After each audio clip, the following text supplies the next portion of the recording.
Hello, BookTube. I thought we'd do a tiny bit of mail just to get me back in the habit of expressing my every stray thought on a video. I'm not back in that habit yet, but I thought I have a tiny bit of mail, one periodical and one package. I thought that's a nice way, a nice 10-minute video to get us back on track for videos. So the periodical is Harper's, the new Harper's. The main article is about artificial intelligence. I haven't read anything in here yet, but I can almost guarantee that the article on artificial intelligence is going to annoy the crap out of me. I can almost guarantee that. But Paul's Tutongi, don't know this author at all. There's an article on Aleppo. The author goes to modern war-torn Aleppo. That will be really, really interesting. But the thing that really intrigued me the most, let me get to it here. It's a nice long piece that maybe, usually when I get Harper's, I read it straight from cover to cover. I don't go picking and choosing. But this I might just read first. This is a piece called Yesterday's Men by Alan Jacobs, who you might remember. We saw him on this channel. He was the editor for that new edition of Shield of Achilles by Auden that we saw. He did a wonderful job with that book. And it's an essay, but it's not a review of anything new. Instead, the three books that are discussed is Anatomy of Criticism by Northrop Frye, who's never mentioned on BookTube, unless David Novak has mentioned him. He's the only one I can think of that would. Then The New Science, which is, I think there's a new translation of The New Science by Vico. Yale University Press it mentions here, but not the date. And then Here with a Thousand Faces by Joseph Campbell. So I don't know, when I see that these things are discussed in this essay, I have no idea where the author's going to go. But I really like his Credit in the Bank of Steve is pretty good, so I'm interested to see. I will definitely I'll read the whole thing anyway. But let's look at the package now. Great big floppy thing. It could be an Unbound Galley. It's an Unbound Galley. This is usually what happens when I get something big like this, because the only other option for something that's slightly oversized is an oversized art book. I've got a few of those that I opened off camera. And that would be hardcover. That would be nice and stiff. Usually if it's something big like this and floppy, it's something like this, which means that somebody at the publishing house just printed out the pages and went to Kinko's and had them bound so that they could send me a tangible thing. Sometimes, I'd say 50% of the time, I get this and then I get the actual review copy and then I get the hardcover down the line. So this is usually just a way to get it to you early. Oh, okay, great. All right, I was talking with the publicist about this. This is by Randall Fuller, and it is called Bright Circle, 5 Remarkable Women in the Age of Transcendentalism. And the minute that I read that subtitle, before I'd even read about the book, the minute I read that subtitle, I thought, the Peabody sisters. The Peabody sisters will be involved. And sure enough, they are. They're all over this book like a rash. But this thing isn't even going to have publicity material. It isn't even going to have that. It's just the book. It's just the pages of the book and nothing else. This is all the stuff that was ready. So I don't even have that to give you. Let's read from the introduction, shall we? Let's read just a bit. Well, let's read the bit that you would read first if you were reading this book. And oh my God, the first word in the book, the first term in the book is the Peabody sister.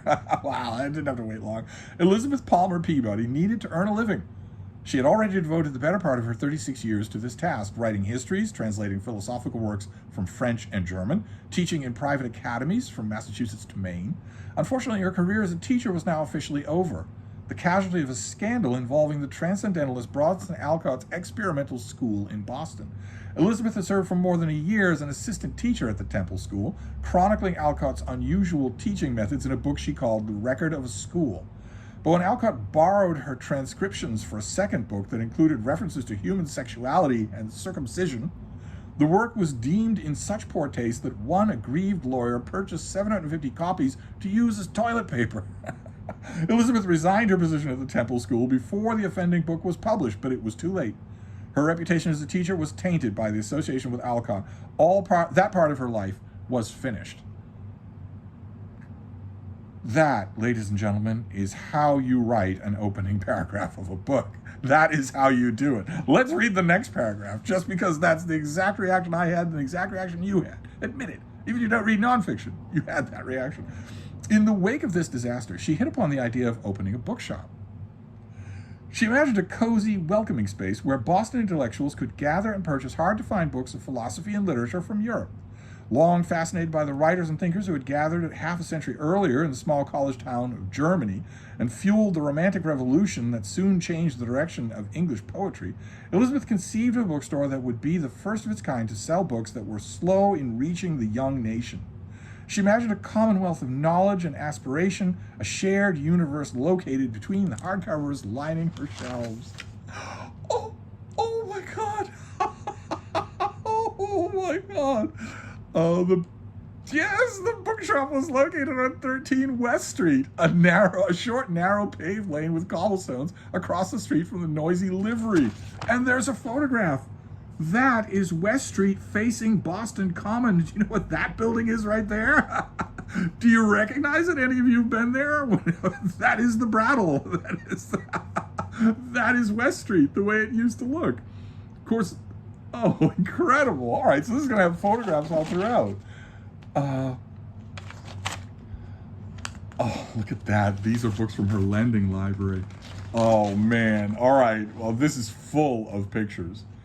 And it will be full of the Peabody sisters, too. They will be, it's not just her. Her sisters will be all over this thing. Oh, man. Fantastic. Okay, Bright Circle. You all have the Google machines. You're not helpless. I don't know any details I don't have any details about this at all. So you'll just have to look it up on your own. I will look it up to find out, when it's coming out, when I'm going to need to know about it. I very much want now to be on the list for the finished copy of this thing. Oh man, oh man. There is Ellen Sturgis Hooper. Oh man, fantastic. All right, well, I have a stack of these things. I have never actually checked. A lot of you have been curious about these over the years. I have a waist-high stack of them in the kitchen here at Hyde Cottage. I don't feel right getting rid of these. I don't feel right selling them to the Brattle or putting them in a little free library. So I just hold on to them. I've got a huge stack of them. They're surprisingly durable. You wouldn't think so, because it wasn't made to be a book, but I've never had one of these things fall apart on me. No matter how aggressively I use it, I've never had one do. And I can't wait for this. So I will in fact not wait for this. I don't know when this comes out, but I'm going to read this tonight. It helps. It helps to make that decision. Ordinarily, for those of you who are new to this channel, I don't usually make that decision. Usually I make the opposite decision. Usually if I get a book and it's slated for October release, and here it is, the first heat wave in June, then I won't read it because there are plenty of June books demanding my attention, so I won't do it. No matter how intriguing I find it, I'll just put it on the shelf. And I'm helped to do that because the normal review copy has the date printed on the spine, so it's sitting there guilting me. Whereas this is nothing. This is an emissary from another world. It could be out tomorrow for all I know. All I have to do is refrain from looking it up long enough to read it. I think I'm going to really enjoy this. I wish I had ancillary material for you, but you can look it up. The book is Bright Circle. I know a lot of you out there who are going to want to pre-order this book for your library or your bookstore or whatnot. And that's going to be good news for the author. Fantastic. Okay. All right. Well, there's only one book, but what a book. All right. Fantastic. Wonderful. It was more than 5 minutes, but it was nice and chatty. It was good to see you again. You're looking fit and thin. I am slowly working my way back after a long weekend visit from a good friend where we just had a blast. Just absolutely had a blast. Adventures during the day. He could work on tech while I get whatever stuff I absolutely have to do online done that day. And then endless amounts of entertainment, endless amounts. I sent him home to his godforsaken bison-haunted home state with a thicker waist and a cirrhosis liver and a traumatized soul. And it was awesome. And he left me with a little bit of something too, in the form of my earworm, which is absolutely not going away. So until it does, I'll be spending all my money, all right down to my last dime, calling Baton Rouge. I'll be doing that until it goes away. I'll be calling Baton Rouge until this earworm goes away. Something will supplant it, although this particular singer is the king of earworms. But it was everything else too. Oh my. It was everything else too. It was just all of it.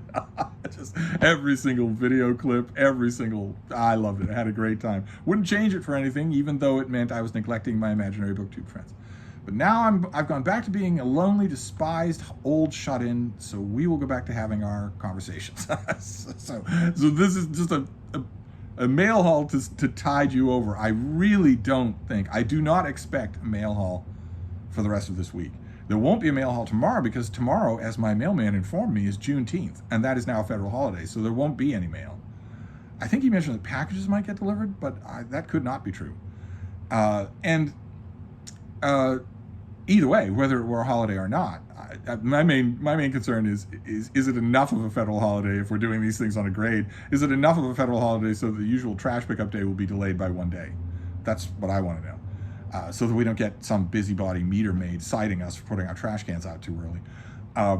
But I wouldn't want packages. I don't want packages to be mailed in 100-degree heat. I don't want anybody to do that. I have plenty of books. I'm swimming in books, so I don't need any more. But anyway, we will see. We will do mail again, and we will do lots of other inane chatter. I swear, I promise. So I'll wrap this up for now, and I will see you then.